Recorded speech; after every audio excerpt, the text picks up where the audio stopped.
Queridos irmãos e caros ouvintes, sejam muito bem-vindos a essa mensagem. Hoje vou ministrar sobre um tema crucial: onde a igreja está fracassando. À medida que examinamos nossa jornada de fé e missão como igreja, é essencial que sejamos honestos sobre nossas fraquezas e áreas em que precisamos melhorar. Vamos explorar algumas áreas-chave onde a igreja pode estar enfrentando desafios. Uma das áreas onde a igreja está falhando é na falta de amor genuíno. Jesus nos chamou a amar uns aos outros como Ele nos amou. Isso inclui amar não apenas os membros da igreja, mas também aqueles fora da igreja. Devemos examinar nossos corações e nos esforçar para praticar o amor ágape, o amor sacrificial e incondicional que Jesus ensinou. A divisão e os conflitos são outros pontos sensíveis na igreja. Infelizmente, às vezes nos deixamos levar por desentendimentos e rivalidades internas. É comum picuinhas entre pastores, denominações e grupos internos. Isso tem levado ao sacrifício de muitos, pois envoltos nessas contendas se perdem pelo caminho. Deus nos chama a buscar a unidade e a paz, a perdoar uns aos outros e a trabalhar juntos para o avanço do seu reino. Outro lugar em que a igreja está fracassando é na falta de engajamento com a comunidade ao seu redor. Somos chamados a ser sal da terra e luz do mundo, o que implica em ser uma influência positiva em nossa sociedade. Devemos buscar oportunidades para servir, amar e compartilhar o Evangelho com aqueles que não conhecem a Cristo. Essas oportunidades devem ser bem avaliadas para que possamos ter a estratégia correta para que, ao final, resulte na glória de Deus. A igreja está falhando ao perder o foco em suas prioridades. Devemos lembrar que nossa missão principal é fazer discípulos e proclamar o Evangelho. É importante reavaliar regularmente nossas atividades e programas para garantir que estejam alinhados com a missão de Cristo. Vamos rever quais eram as prioridades da igreja modelo nos primórdios. Na igreja primitiva, as prioridades eram centradas em seguir os ensinamentos e exemplo de Jesus Cristo, bem como em estabelecer e promover uma comunidade de fé vibrante.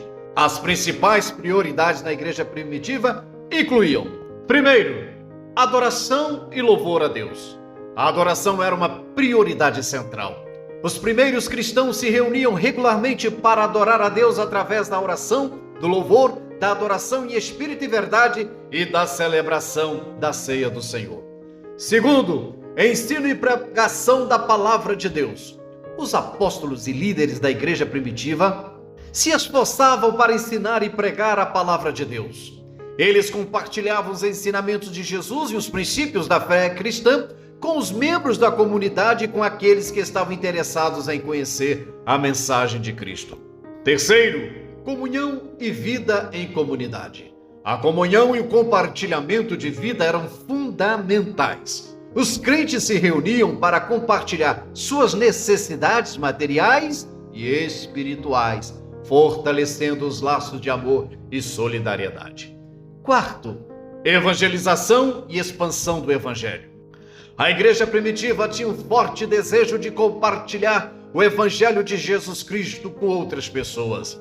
Eles se empenhavam em evangelizar tanto em sua comunidade local quanto em lugares distantes, como testemunham as viagens missionárias dos apóstolos.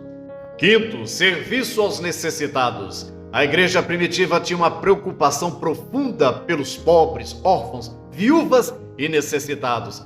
Eles distribuíam bens e recursos para atender às necessidades daqueles que estavam em dificuldades. Hoje, o que nós vemos é indiferença e egoísmo. Sexto, oração contínua. A oração desempenhava um papel crucial na vida da igreja primitiva.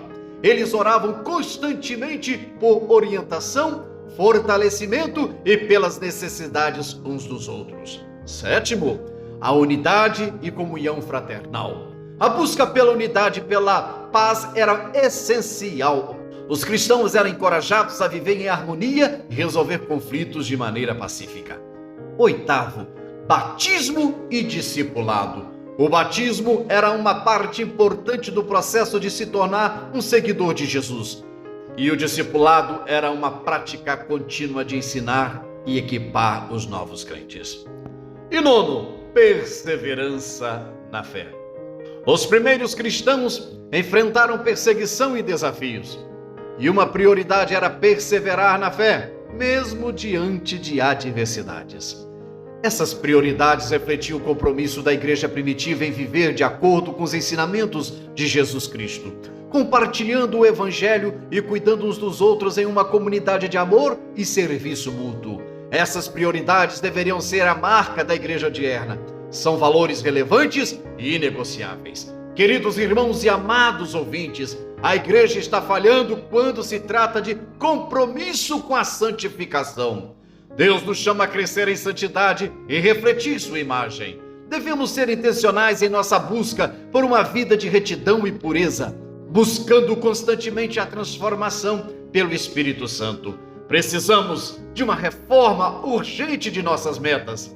O que vemos hoje são aglomerações que se identificam como igreja, mas na verdade seus valores, prioridades e comportamento estão distantes do cerne principal do Evangelho de Cristo. A exemplo, vou citar um comportamento que está sendo copiado por muitos: a proliferação da igreja preta.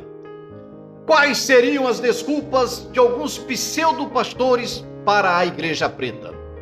Primeiro, ambiente escuro da igreja esconde fios e cabos e que o ambiente fica melhor. Segundo, que a cromoterapia seria o motivo. Vale informar que a cromoterapia não é uma ciência, é uma pseudociência. Na verdade, a referida consiste em práticas de curas na utilização de cores, o qual vem sendo utilizadas pelo homem desde antigas civilizações, como Egito Antigo, Índia, Grécia e China. Interessante que, verificando o uso das cores na cromoterapia, eu não encontrei o preto, nem a importância da cor preta na cura de pessoas. Na verdade, o preto não é cor, e sim ausência de cor. Terceiro, a igreja preta evita distrações e foca mais no pregador. Aliás, os púlpitos desapareceram. Isso mesmo, as plataformas elevadas que costumavam ser um local exclusivo para o pregador ministrar a palavra de Deus foram removidas. O que vemos agora são palcos de show, onde o pastor foi afastado desse palco, ele fica agora na plateia. A grande verdade é que a igreja preta nada mais é do que a satisfação do ego, uma forma de dar destaque àqueles que, em suas apresentações, exibem seus corpos sarados com calças e camisetas apertadas, além de suas tatuagens. Essa é a única verdade. Em resumo, essas são algumas das justificativas de alguns indivíduos que se autodenominam pastores. Para fechar este ponto, o preto sempre foi associado às trevas, à perdição, ao luto e aos funerais. O preto também faz parte dos ritos de magia negra e é comumente associado a ambientes como boates, prostíbulos e cinemas. Além disso, é frequentemente relacionado a ambientes de entretenimento noturno como cabarés. Entretanto, é importante lembrar que no livro do Apocalipse, capítulo 6, versículo 11, é dito: e foram dadas a cada um deles vestes compridas e brancas. As nossas vestes foram lavadas no sangue do Cordeiro para que fiquem brancas e não pretas. No céu não há escuridão. Cuidado com a onda da igreja preta, pois ela também traz outros apetrechos, tais como pegar um tambor velho, pintar de preto e exibir como se fosse um troféu, substituindo as lindas tribunas que outrora eram separadas para a ministração. Queridos ouvintes e amados irmãos, onde a igreja está falhando? A igreja falha ao não identificar os falsos profetas e falsos pastores, pois perdeu o espírito de discernimento. Está aceitando enganos e se deixando levar por práticas enganosas. Alguns obreiros, por falta de conhecimento e preguiça de buscar a sabedoria de Deus, começam a adotar métodos questionáveis. Muitos acabam imitando inovações que parecem ter origem duvidosa, algumas das quais podem ser descritas como modelos elaborados no inferno.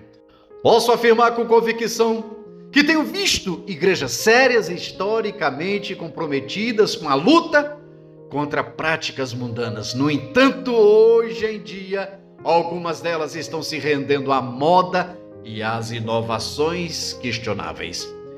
Isso acontece porque à frente dessas igrejas estão líderes fracos e interessados, que veem o ministério pastoral não como uma vocação, mas como um meio de vida. Portanto, meus queridos, ao refletirmos sobre onde a igreja está fracassando, não devemos ficar desanimados, mas sim motivados a buscar a mudança e a renovação. Deus é misericordioso, está disposto a nos capacitar a superar essas áreas de fraqueza. Que possamos, como igreja, examinar nosso coração, buscar a unidade, se envolver com a nossa comunidade, manter nossas prioridades em linha com a missão de Cristo e nos comprometer com a santificação contínua. À medida que fazemos isso, glorificaremos a Deus e cumpriremos o chamado que Ele nos deu.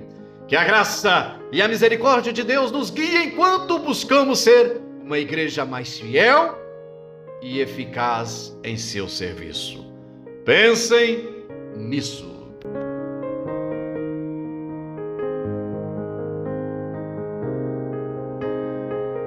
Meu amado irmão, meus amados ouvintes, ao longo do tempo nós temos tido a preocupação de trazer mensagens de cunho evangelísticos baseado em versículos bíblicos e também em ilustrações.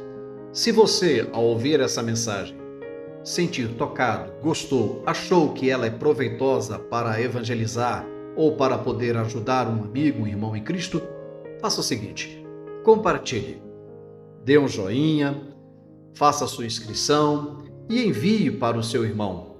O nosso objetivo principal é evangelizar, ganhar almas para o reino e promover um despertamento espiritual a todos os ouvintes. Que Deus abençoe. Meu muito obrigado.